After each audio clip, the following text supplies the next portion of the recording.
Hello, welcome. This is May 6th,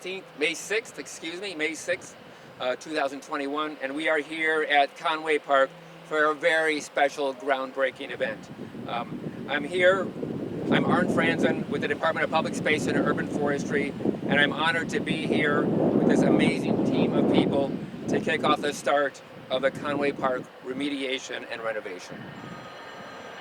And it looks like a beautiful day for the beginning of this awesome event. Excuse me just a second. Sorry about that.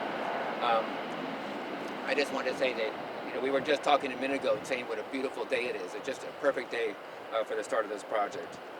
Mayor Curtatone, Ward 2 City Councilor J.T. Scott, and U.S. Environmental Protection Agency Administrator for New England, Deb Szaro, will be sharing their thoughts with us in just a minute.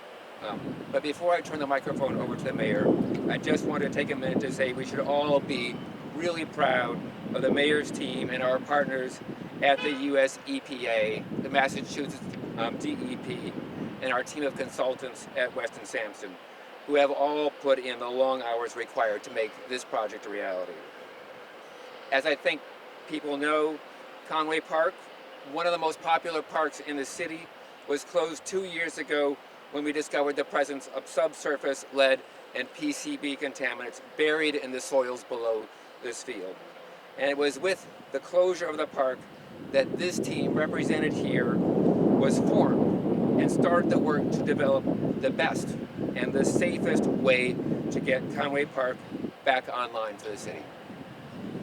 And now, with the research done and the plans developed, we're able to start that work to build a new Conway Park with a new field, new trees, and improved play areas. So, thank you all. Thank you for the team. Thank you, Somerville.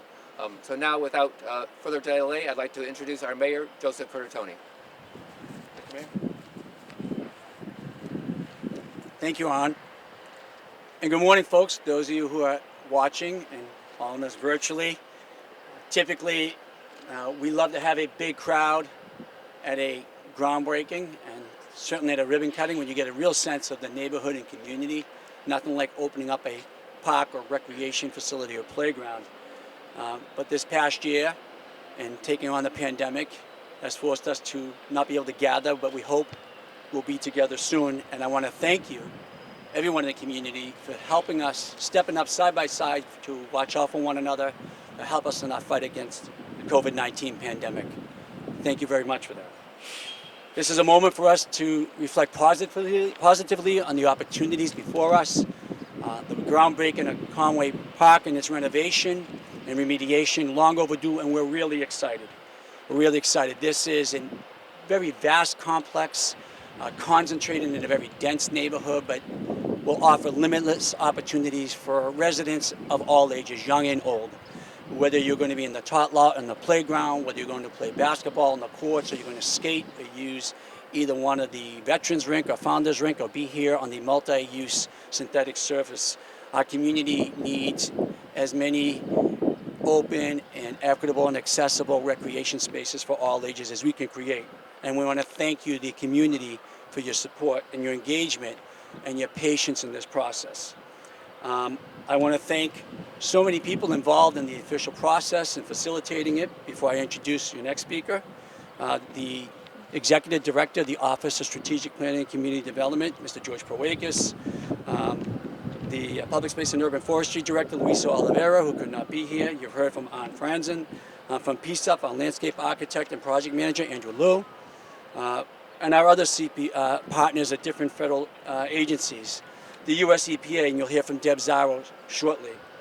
Incredible partner in this project, and we leverage that strength and partnership and expertise to make this happen. Our friends and partners at the state, at Mass DEP, Environmental Remediation, and Eric Johnson is here, and the team at Weston Sampson, the design team, George Naslis and everyone, for doing incredible work as being part of a process to engage the whole community, to hear their comments, their suggestions, to understand concerns and project management issues so we have least amount of disruption as possible.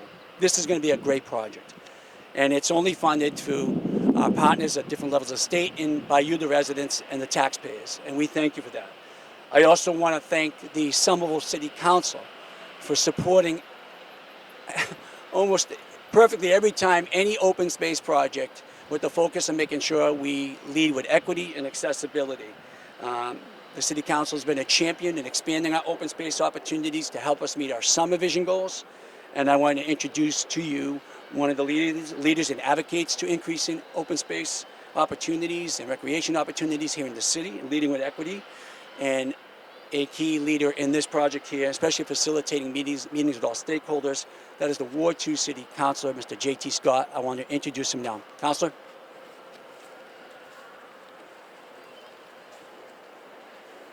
Thank you, Mr. Mayor, and thank you again to all the team that's here and all the folks that aren't here that worked very hard to make this happen. 2 generations ago, this was the home of the Bay State Smelting Company, one of the worst polluters and environmental regulation violators in Massachusetts history.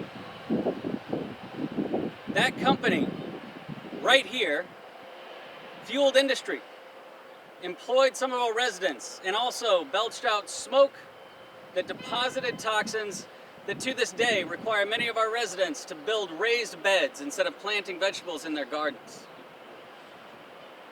That's the legacy they left behind. The first remediation of that site created Conway Park, where generations of Somerville's children have enjoyed playing, have grown up on these fields and this playground.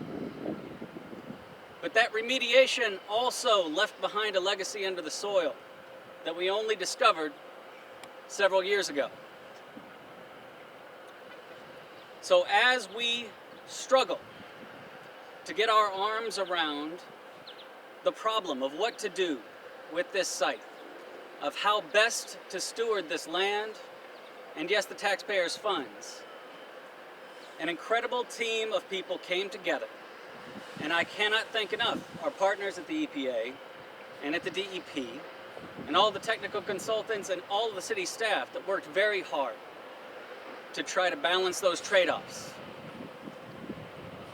And as 2 generations from now, Somerville residents once again face the legacies that we leave behind, I pray they understand that we were trying to do better and that none of these choices are easy. Bending ourselves to the task of remediating, repairing the damage we have caused in the past. It's the purpose, it's the work of each generation. So I thank everyone here for their assistance. This honestly could not have happened without, again, the stewardship and leadership from the EPA, from the DEP, and from the city staff. Thank the mayor for coordinating all of that assistance at all those levels. And I thank the people of Somerville. So with that, I'd like to introduce Regional Administrator Szaro from the EPA Region 1, who again has been invaluable in this process. Thank you.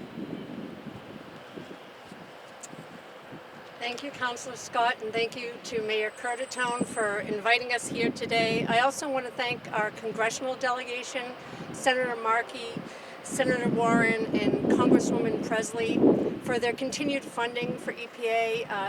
We have huge support in New England to protect public health and the environment because of our congressional delegation and leaders like Councilor Scott and Mayor Curtatone.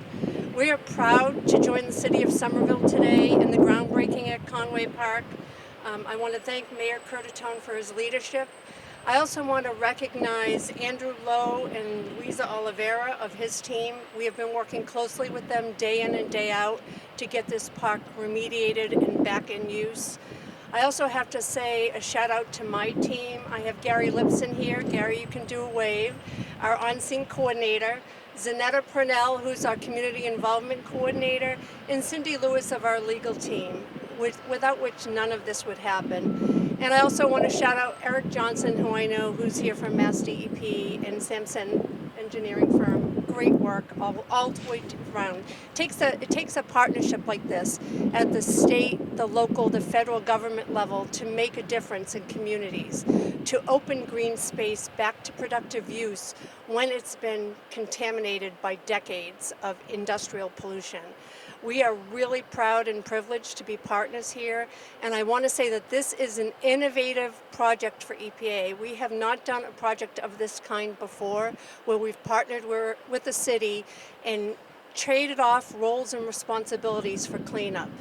You know, the city's going to get this site ready for cleanup. They're going to do all the infrastructure work. We're going to come in and remediate the PCB contaminated soil and take it away.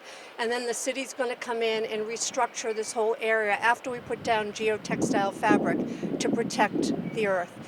I can't say more about the leadership and partnership it takes to do something like this.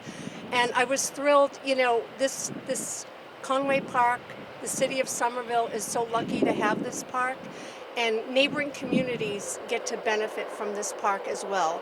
And when you look at the future and the children and frankly grandchildren who will benefit from this, I can't see a more important project for EPA than working with the great team that we have here. So thank you, Mayor, for inviting us. Thank you to all the partners, and we really look forward to the groundbreaking, and I'm hoping that you'll be inviting me back for the ribbon cutting when it's open. Thank you.